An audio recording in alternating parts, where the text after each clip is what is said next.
Mungkin orang bilang, apa relevansinya, apa hubungannya, apa hubungan sebab akibatnya antara saya rajin datang kebaktian, saya kebaktian 2 kali, saya datang pagi, saya datang sore, saya berdoa bukan hanya pribadi tetapi juga secara berjemaat, saya membaca firman Tuhan setiap hari, bahkan 1 tahun saya selesaikan, saya ikut cerdas cermat Alkitab, saya setia memberikan persepuluhan.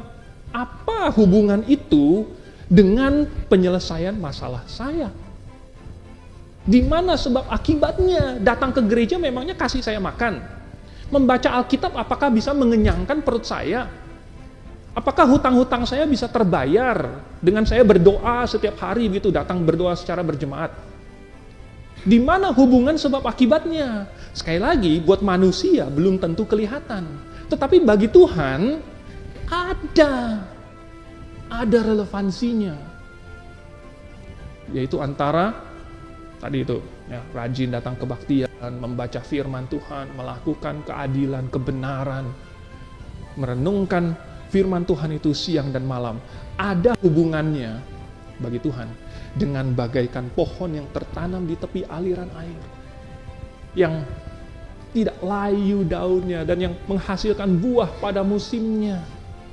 Dan apa saja yang diperbuatnya berhasil. Ternyata ada hubungan sebab akibatnya. Jadi, suatu instruksi yang buat kita mungkin kok nggak ada hubungannya. Sesungguhnya sangat relevan. Tetapi membutuhkan iman untuk bisa menghubungkannya, untuk melihat hubungan sebab akibatnya.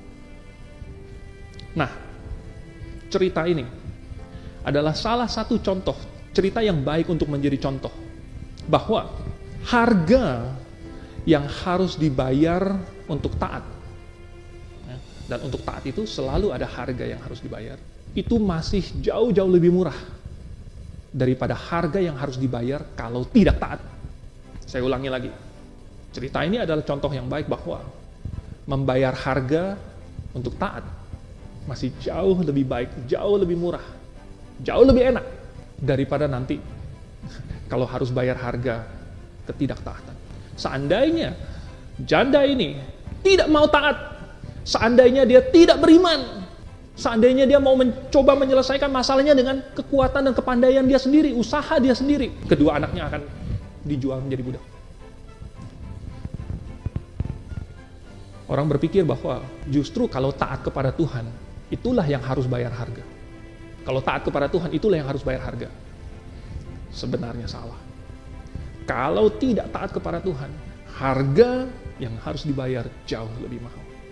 Pertanyaannya buat kita adalah, apakah kita sudah siap untuk menerima pertolongan Tuhan? Bukan hanya dengan pasif menunggu, Tuhan kapan dikirim uang, kapan dikirim pertolongan. Tetapi dengan melakukan apa yang kita tahu benar, yang bisa kita lakukan sekarang. Dan mulai melakukannya, mulai dari hal terkecil malam ini, saya mau berdoa, saya mau baca firman Tuhan. Besok saya mau melakukannya lagi.